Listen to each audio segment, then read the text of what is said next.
there, and welcome to the Fearless Artist Podcast, where we empower classical musicians to build their own thriving careers. I'm your host, Michelle Lynn, and together with Deanna Petre, we teach artists to conquer the entrepreneurial side of their careers and create the futures they want. We are two freelance classical musicians who have lived and worked in Europe for a decade, and together we started the Fearless Artist Mastermind, a coaching company created to teach classical musicians how to overcome fear and take action on building their dream careers. In each episode, we will explore the intersection of artistry and entrepreneurship, teaching you the fearless mindset with practical steps and strategies to build a sustainable career. Get ready to build your own artistic brand, find a supportive community of musicians so that you don't have to figure out everything alone, and earn a living that you deserve. We believe that you can be a thriving artist and not a starving one, and we are redefining what it means to be a classical musician in the modern era. Welcome everyone back to the Fearless Artist Podcast. I'm excited to be back as host because I've had a few weeks away, so I'm very happy to have my first guest back as Ruth Phillips. Ruth, welcome to the show today. Thank you, Michelle. It's lovely to be here. Yes, I was so pleased that you reached out to come on to talk about your new book, Beauty at the Edge of Catastrophe. And I would love to hear about you and your story. I know you're in France right now, beautiful south of France. I'm jealous looking at the sun on your face, thinking of, I don't know how close you are to lavender fields or anything, but just such a beautiful region. So yeah, welcome. Please introduce yourself to our audience, and excited to chat today. Yeah, thanks, Michelle. So it's really good to be here, and just want to say how lovely it is to be part of this growing community of people who are really changing the kind of atmosphere around music making. So really appreciate that and everything you're doing. So first of all, thank you to you. Yeah. Welcome.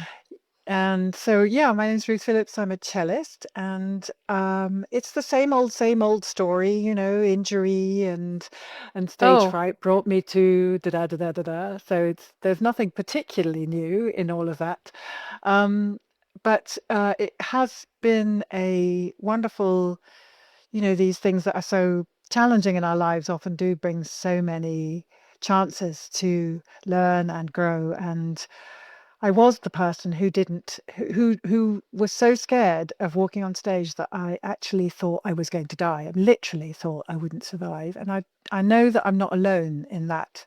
It sounds mad.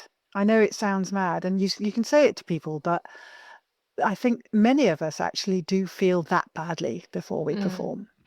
So I came from that, really, and I used to look up at other musicians on stage, and they seemed to be enjoying themselves. I thought, how is that possible? Because it was sort of a hell for me, although I loved music. And that I think that's something I found more and more interesting, is so many of us love music so much, and yet the way we're experiencing it on stage is kind of hellish. So I wanted to explore that throughout the last, I suppose, pretty much 30 years, I could say.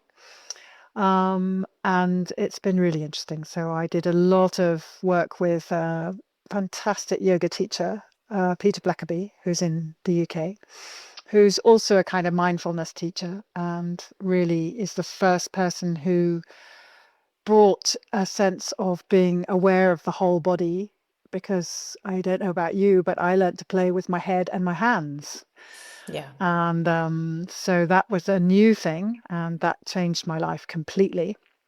And then I became very interested in the mindfulness aspect of that, and then became trained to be a mindfulness teacher it was a very intense two-year training plus another year as a mentor with I'm incredibly lucky to have studied with Tara Brach and Jack Cornfield. So they're two of the biggies, and I feel really privileged to have done that.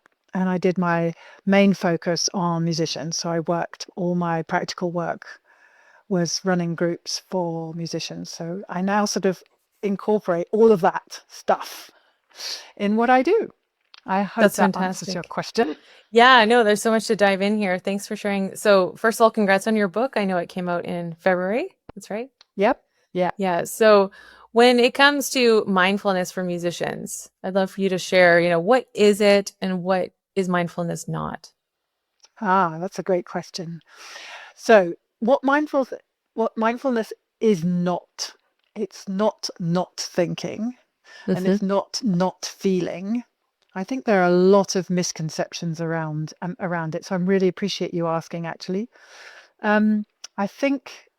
I mean, there are many, many descriptions of mindfulness, and depending on the day, we'll all have a different answer depending on, how I just practiced. Um, but I think it really is about how we meet our experience. It's not changing the experience. So let's say we have difficult thoughts, judgmental thoughts. It's not making the thoughts go away. It's actually looking at how we meet those thoughts and our relationship with those thoughts. And the same with difficult emotions, like many of us experience anxiety and fear around performance.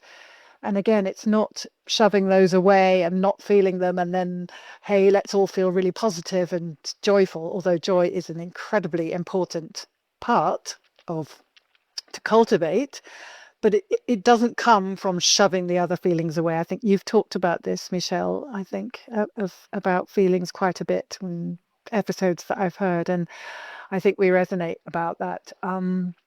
And so I think that's one of the misconceptions is that it's not thinking. And Uh-huh. for us as musicians, I think quite a lot of musicians maybe put off mindfulness because we need to think a tremendous amount. We do need to analyze our scores. We need to think about our technique. We need to think about a lot of things.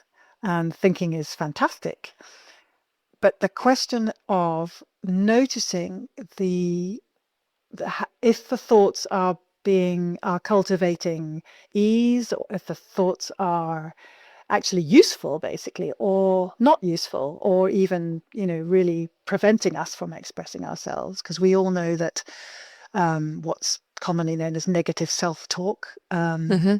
can be very destructive. It can cause tremendous amount of tension in the body and in the mind. And so again, let's say we have some kind of judgmental thought about ourselves that's coming up while we're playing. If we can, rather than say, I shouldn't think that, I've got to think positively. Let's say, I've got to think I can do it, I'm great, and all that. That's kind of what we call positive thinking, which I'm not a fan of.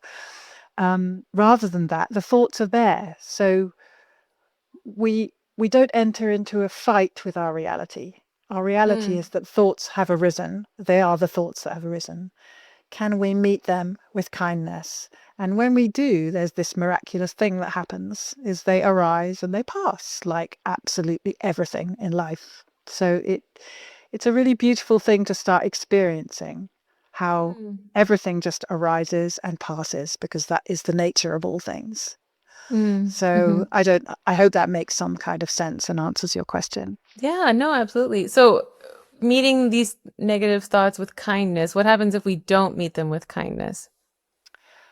I think we reinforce, if we don't meet them with kindness, we're basically reinforcing the aversion. We're basically reinforcing the hatred the thoughts have occurred within us. So if we meet them with hatred and judgment, then we're just adding more layers of the stuff that's actually going to keep us constricted. And so we just basically make it worse. I mean, Mm-hmm. that's Mm-hmm. how I think there's also a difference with meeting them with kindness doesn't mean we have to condone them or Mm-hmm. believe them or say that they're true. That's absolutely not what meeting something. All our experience will, uh, um, if we have a conflict with somebody, we don't have to condone their behavior. Mm-hmm. Um, Accepting something isn't condoning it. It's not saying it's right, but it is happening. Right. So if we enter into a fight with what's happening, then we're just basically entering into a state of tension, Right. which isn't helpful. And if we go back to what you were saying about wanting to die when you went on stage, what Yeah. was the stepping stones for you to get out of that place to now what I'm assuming is a place of freedom and joy that you have cultivated? Yes. Yes, it really is. Amazing. I still sometimes have to pinch myself that I just love playing for other people. Oh. I love it. Um, What were the stepping stones? Well, it was a long journey. I think I would say that embodiment was probably the first really important thing. But it depends. I mean, many people don't have issues with that. I definitely grew up with I was not at all in my body when I played. Okay. So I was very much, I think it is quite common for a lot of musicians to be projected outwards. So how that lives in the body, for example, how does that live in the spine? How does that live in the breath? How does that live in our sound when we're pushing ourselves outwards? Then we're in a kind of extreme state of, we're not balanced in that way. So I think just learning to listen in and to settle and to ground has just been incredibly important. And through grounding, also there's a quietness and a safety that I didn't have. I didn't feel safe, and I think grounding is one fantastic practice to learn to feel safe and that you belong. You belong here in this moment. Tell me more about this because I love this. And I think you About can the use that with grounding. anything, even in this conversation. We're Yeah. present. I was loving what you were saying in the intro of the book about attention. And mindfulness is about where are you directing your attention. That's what I was Mm. gathering from how you were explaining it. And I was thinking about how obviously there's so many things screaming for our attention at any one time, or even Yeah. scheduling this morning. My brain is full Yeah. of scheduling and messages, and it's just like, well, how can I best use my attention? And I like this groundedness that you're talking about. Yeah. Okay. So Um, I'll give you an example. I was just practicing just now, and I actually haven't played for a long time because I've been writing this book and I've got limited time because I've got family and various other commitments. And so I either write or I play. So I haven't been playing. So it's an interesting thing to come back because that space gives me a chance to look again quite freshly at old patterns. And so where do I direct my attention when I'm practicing? Where do we all direct our attention when we're practicing is for me an incredibly important question. Mm. And I found myself um, really directing my attention much lower than I normally would. And really noticing, for example, I'm sitting there and there's a shift. I'm missing a shift, right? I'm playing Haydn D major and I'm missing a shift. And there are so many ways I could go into that moment, especially with thinking and analyzing, and particularly with telling my body what to do. Right? That's something we do. We're very good at that, telling our bodies what to do. And I decided this is something that is really changing me. I tried to just decide to listen to what was happening. Mm. And I really noticed that my right hip was lifting before the shift, and my lower back was curving inwards, and I was pushing my chest out towards the cello to sort of find security. All those three things were happening before this shift, but I wouldn't have noticed that before had I not been giving my attention to a more global experience of the body. Now, we don't always need that. But it is very handy to be able to say, okay, now I'm going to give this kind of attention, a global experience of my whole body as this movement takes place. So that's Mhm. one kind of attention. And again, the quality of the attention is so important because it was curious. And I mean, I've done a lot of practice now with this, but it wouldn't have been in the past a curious attention or a kind attention. It was soft and it was not rushed. And my shift was immediately better, but had I gone into a kind of thought fueled telling my body what to do kind of panic, I'm absolutely sure that I wouldn't have had such a quick reaction to get what I wanted. Basically was to play in tune. Does that make sense?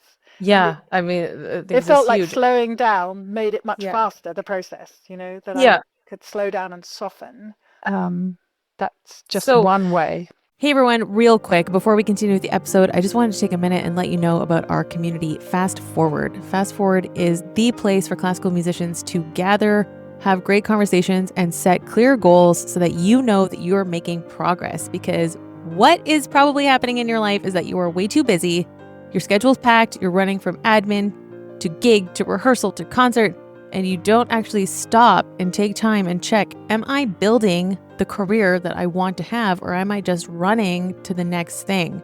I know this is exactly why Deanna and I created the community in the first place, because we wanted to have a place to stop and check, where's my time going? Where's my energy going? And am I happy with that? And in these calls, what we do is group coaching conversations, and then we do breakout rooms where people can go deeper, connect with each other, and be really inspired so that you know that you are making progress and pursuing things that matter to you, because you're building a fearless career. If you want to come to a free call, you are absolutely welcome. You just need to DM us fast forward, and we will get you all the details to join your first call absolutely free. It also includes every single workshop that we have at The Fearless Artist, including our recent workshop, Next Level Negotiation, the pitching workshop that we've done, and anything that we do within Fast Forward is included in the membership. So don't miss out. Join us today. Send us a DM, Fast Forward, to the Fearless Artist Mastermind on Instagram. And now back to the episode. Enjoy. This is so beautiful and so obvious in a sense of this is what works. Why are we not taught this? Why are we taught to go into this, like, fix this now, you're behind, you should have these notes done. Why are you making mistakes? The rap on the knuckles kind of approach. Because what you're saying, it's so obvious. A teacher observes us. They don't have to play. So they have much more awareness to be able to see physically what we're doing wrong, let's say, to avoid language like right and wrong. But, and so somehow you have been able to cultivate this outer awareness, this objectiveness. And you're asking yourself, oh, what's happening here that I'm missing this? And there's no shame in that. Like, why are you missing this shift? You should know this by now. You're a cellist, you're professional. What, your colleagues would get this faster, whatever negative, and you were just like, oh, what's happening here? And then within a few moments, you've solved a problem. So yeah, what are your thoughts on that? Yeah, well, I think you're hitting on something very important, and which is the way that we're taught, and the sort of atmosphere, which is very aggressive, I think, in a lot of teaching environments, unfortunately. I do also have to say, I think it is changing with people like you around, and people doing the kind of exploration that, that many people are doing. And it's wonderful to see that it's happening. So what are we teaching? I mean, I think particularly I'm interested in how are we teaching our students to work? We're teaching them, we're telling them what to do, so that we're teaching them to tell themselves what to do, right? Yeah. If we've taught them to listen and to become really aware and mindful of body, thought, mind, heart, emotion, really aware without judgment, we would be teaching them something very, very different. And I think they would have far more adequate tools to teach themselves. Because I can tell myself to lift my little finger, put your little finger up here. But actually, quite often I find I can't explore that properly until I know what my big toe on my right foot is doing, right? I mean, the whole body always acts as one. And what's happening in my mind? Am I actually having the kinds of thoughts that are constricting my movement? What is my intention? Is my intention to open, or is my intention is also part of music to kind of resist? That's also part of music. Is all these things, if we bring a really, I always use this word, but it is a soft and kind attention, is not, it's got such bad rap, hasn't it? It's like it's weak and it's inefficient, and I think it's absolutely the most efficient way to make changes. So I think that was the only thing that convinced me to start considering self-compassion as a viable option, was the fact that you would get results faster. Exactly. So yes, say that again. Shout that from the roof. Yeah. So that was the only thing, because my whole life was like, oh, it's, as you're saying, weak to be kind. We don't have time for this. Roll your eyes, get back in there, work harder. And then I heard Kristen Neff talking about, self-compassion. And also I worked with a life coach for a long time. And to think that by treating yourself with kindness, you can actually get where you want to go faster with less blood. Absolutely. It was like, wait a second, I can be nice about this and still get results. I can be happy and work hard at the same time. I don't have to. And pushing yourself when you have joy, that's a different environment. Like I just did an obstacle race, and you push yourself, but it's within the Yeah. context of like, this is fun. So Yeah. I think there's ways to set up the environment that we're in this learning open mindset that you're sharing about. Yeah. And yeah, Yeah. when you're working with your musician clients, where are you taking them from? Like, where do you see them getting stuck, and what are some of the transformations that you're seeing by incorporating these ideas? Um, okay, so we'll just firstly on a kind of absolutely plain technical, physical, because that's what most people come wanting, isn't it? They don't want to, you know, deepen their spiritual practice, which is what another thing I'm very interested in. But that's, but most people come with the technical problems, tension or injury or something like that, or anxiety. So, for example, on a physical plane, I think all of this slowing down and listening in and listening to the wisdom of the body it's like a complete revelation. Our body knows how to move if we let it. Mm. But it may be, for example, something I will do with somebody who's got, like just like the thing I just explained. If there's a problem with a shift, I won't go to the hand. I will probably go somewhere near the feet or the hips to see what's happening, to see. So I will bring attention to the movement as a whole always. So, and that's quite new for a lot of people, but it also means the movements become much more natural, because if you reach for a book, you change the balance from one foot to another. You move the whole body, even if it's not visible, it may not even be visible, but there's a shift in balance. And we quite often will be going against that natural whole body movement without knowing it. So I'll often look at those kinds of things, and then slowing things down a lot. So that doesn't mean slow practice, because I think slow practice can be just as negative as it depends on, how much fast moving, aggressive thoughts we put into our slow practice. But for example, I will work with somebody with, for example, the skeleton of the piece of a phrase. So taking the main notes and finding the whole shape in the whole body, and Mm-hmm. and the intention, the emotional intention. Um, and I'll make sure that we find that, and then we add layers, smaller notes, faster notes.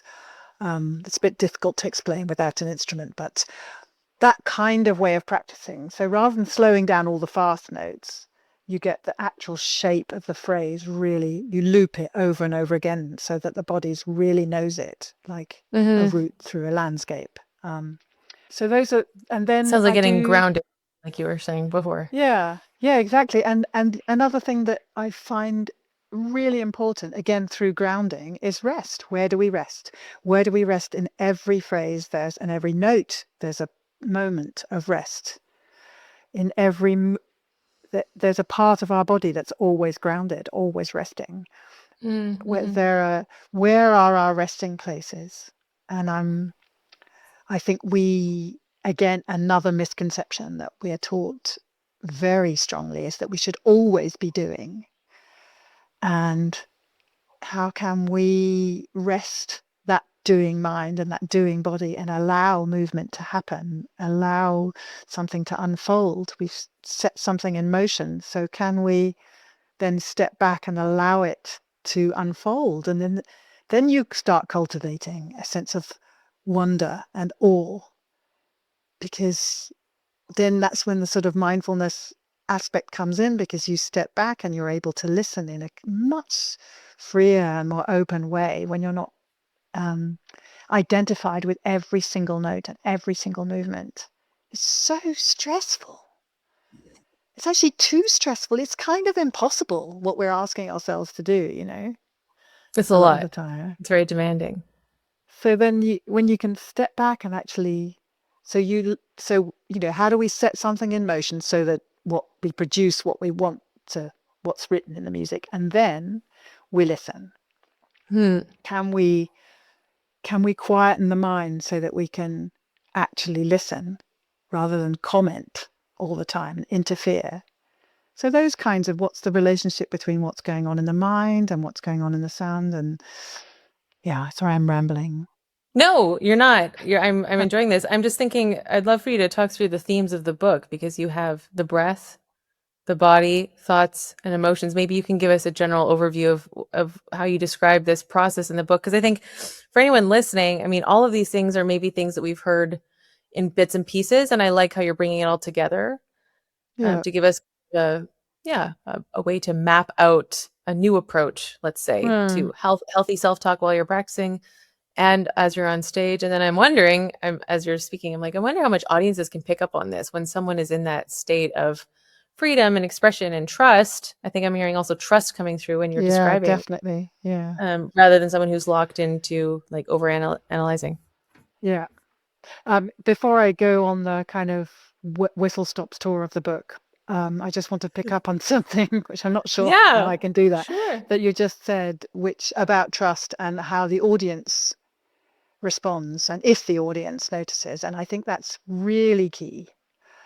First of all, I'm sure you would agree that if we are grounded and feeling safe and open and connected, then the audience absolutely connects with us.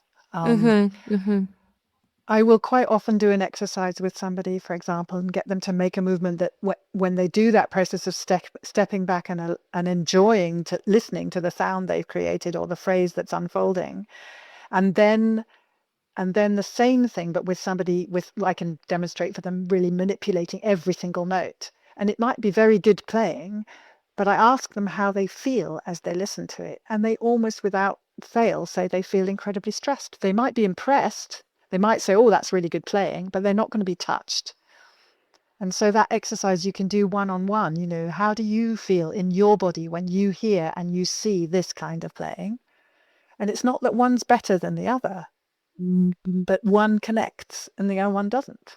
And why are we there if we're not, Mm. if we're not wanting to connect? Why are we there? And so the Yeah. relationship with the audience through grounding, if we feel safe and we feel quiet in ourselves, then we can actually be in a state where we're together with the audience. And Mm. it's not them and us, because I think that's a big mistake. I mean, it's funny. I've heard various people say things like, "Oh, but act like you're Superman," or think of the audience naked or slipping on banana skins or whatever it is. And it's just all of those are about humiliating the audience and making them less than me, so that I'm super important. And that's not what I want. I want to be with them, as we travel through this music together. So to me, that just creates more separation and more anxiety, because when there's separation, there's anxiety. So I don't do that. That's where the positive self-talk can get very, very dangerous, what we call. Mm. It's like you boost yourself up, therefore, if you boost yourself up, you are more than they, right? So that we're Yeah. Yeah. creating Yeah. a them and us situation. Yep. How do we create a we situation in Mm. it with our audience? So one of the things I'll do is I'll really get people to breathe together with the audience and remember that we are all sharing the same air, for example. The air that I'm taking in is not better or worse than the air that in fact, it's the air that I've just breathed out. It can start sounding a bit yucky, actually, but you know what I mean, is that we're I all, yeah. yeah, Yeah, that's so beautiful. And I've considered this a lot when I started playing for bigger audiences to not get intimidated by that. Someone was speaking with me about this, and it's like there's already energy in the room. So our job is to walk in and to participate in that energy, to yes, participate in what's already happening. There's already, because I was thinking like, oh, I need to like give everything from stage and I need to connect and yes, convince and all this stuff. And it's like, well, actually, there's already something happening. So how can you step in to what's going on in the room and to maybe absolutely. steer it? And we are conduits and we are the one in the spotlight. So we've got the attention of the people. But there is also that participation. And it took a lot of pressure off from I me. I'm like, love that. oh, I okay. love Yeah. that. It's absolute. I couldn't agree more. And in fact, it brings me to something you were talking about when an episode I was listening when you were talking about making your album and the emotions that were very strong, the raw emotions, and your relationship to that, which I found very interesting. And something that, again, just like there's energy in the room, so are there all the human emotions, all of them, because that's the nature of being human. And do you know what I mean? So this isn't my sadness or my pain or my joy. It's not. These are our human emotions that they're all there. And like you said, I love that, the way you put that. And I think that's the same with, one of the problems with anxiety is that we identify with it. It's my anxiety. I've got stage fright, it's about me. And no, we all feel fear. Fear is in the room too, And so when we're playing and we can draw upon this pain, which we have gotten to know through our own pain, through our own life, but that we remember every single human in that audience has also experienced pain and fear and loss and longing. I was working with somebody in the Verbier Festival last year, I think it was, and she just had this real aha moment, thinking, she said she just experienced a very difficult time in her life, and we did this meditation, which I sometimes run, called Just Like Me, where you may have come across that through Kristen Neff's work, but I think it's anyway, familiar, but I don't. Yeah. And she just could not believe that anybody in her audience could ever have felt what she's feeling. She couldn't. It was just like a complete click for her that, oh my God, everybody in this room, they haven't had that breakup with that person in that situation, but they have felt this pain in some way. And it made her completely connect to her audience in a new way that they weren't. Does that make sense? Yeah.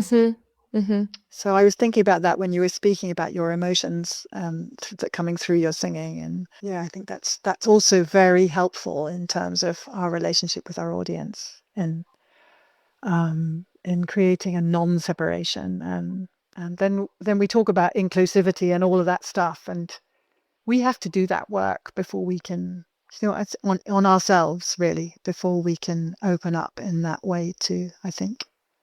I mean, it's not just all about ticking boxes. It's actually about doing that inner work with ourselves. Yeah. Yeah, that's very true. I'm thinking of when I play for Candlelight, many of the audiences are what we would say, uneducated classical music audiences. So they're just coming because it's like, wow, many of them have never heard a piano concert before. So more and more I've realized my purpose in those situations is to offer people a place to come and experience and to feel. And it just completely switched things for me, because in the classical world, like, you're there to prove, and you're there to, create great music with great colleagues, of course, but there is still always that element of like, oh, everyone's watching and they're noticing, and they hear mistakes, and this other, a broader audience that doesn't know that level of intricacies, let's say. I've had people come up and say, I lost someone this year, and this was the only time I've had to actually sit here and process it, or personal stories in my messages. And I'm always a little bit surprised that people are so open, and then I realize that they feel safe to share because of the safety in the room when I was on stage. So that's been also very interesting. Like, oh, my job here is to create a space for people to heal and feel and just be human. Like you're saying, we all share these emotions. It's not us and them. It's just my purpose in this place is to give that to them. Yeah, I really love that. I couldn't agree more. And that art is a container for that. And that if there's a purpose, for me, if there's a purpose to art, it's to provide that safe container, that, for the human condition. And I think that's what you're touching on there. And I suppose one of the questions is, can we, that I don't yet know the answer to, and probably won't in my lifetime, but hopefully we're planting seeds for this, is, can we, the classical music audience, does it have to be like that? Why are people being educated to listen in a judgmental way? I mean, we're part of that education. The way we're playing and performing is contributing to that in some way, and unless it isn't. Do you see what I mean? We Mm-hmm. can possibly change that, you know, Mm-hmm. by the way what you're doing, coming with that attitude. I think that will change their attitude. Mm. I think we can do it. Maybe, it might not take 5 minutes, but Yeah. Yeah, it's a beautiful, beautiful thought, and continuing to think about the other, I think, as we express on stage and to know why we're actually doing this. yeah, yeah. And it's not, the other thing is that the danger then is we slip into kind of more egotistical thing of like, I'm healing you, I'm doing this, but it's not that either. It's not what you're saying, and that's not what I'm saying, that we're just being together and we're a Yeah. conduit to the music. But because then I think there can be a whole other thing. It's like, I'm going to do this thing and it's going to heal you, which is Mm-hmm. again just the same problem, but flipped. So it sounds like a lot about removing ego and serving one Definitely. another through the music. Yeah. Yeah. Yeah. Being in service, I think, is Yeah. definitely, yeah, lovely. Good for you. Yeah. Beautiful. Well, if you would like to share a bit about the themes of the book, I'd be curious to hear how you organized your thoughts. Yeah. Well, I've touched on quite a lot of it already. So it's basically, it's built around the 4 pillars of mindfulness. So I break down body and breath just because I'm absolutely nuts about the breath. I think the breath is so fascinating. I could have written a whole book about it, and many books have Mm-hmm. been written about it. So I sort of separate that breath and body is the first pillar. So there are just those pillars of mindfulness: mindfulness of thoughts, mindfulness of feeling, and then what was the last one? I can't remember. Yeah. Mindfulness, you have emotions, heart, Oh yeah, and then there's thoughts. the yeah. So there's thought, feeling, and then there's the whole aspect, which I think you and I have basically been talking about the whole time, really, which is the aspect of the heart. And Mm, I've used the Buddhist mindfulness Buddhist construct just because I think he really liked lists, the Buddha. So I think they really appeal to me, his lists. So for the mm-hmm. what he calls the heart practices, I really love, and this I'm sure you'll have come across this with Kristen Neff's work. But so it's kindness, compassion. They call it shared joy, but it could just be called delight. And then the fourth one is equanimity, which is quite interesting, which is just that these are practices of the heart, and that we must do these practices just as we do our scales and we do our but physical work. We must also work at our intention and what is our heart's desire. So we work with the mind when we play. It's not just, as we talked about, it's not just my left hand and my right hand and my thoughts. It's how is my mind? Is my mind quiet or settled? How is my emotional feeling state? And what is the orientation of my heart?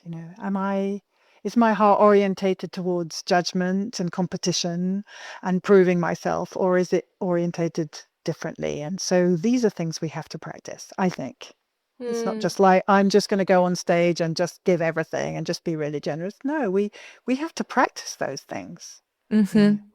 Mm-hmm. So hopefully those things are hopefully give a clear idea of the different areas that are important in our practice, that aren't just learning the notes and deciding on an interpretation and then just doing it. Yeah, so that was the arc, really, was those 4 pillars of mindfulness and the heart practices. So it's built around a kind of Buddhist approach, just because that's where mindfulness comes from, and so I wanted to Mm-hmm. honor that.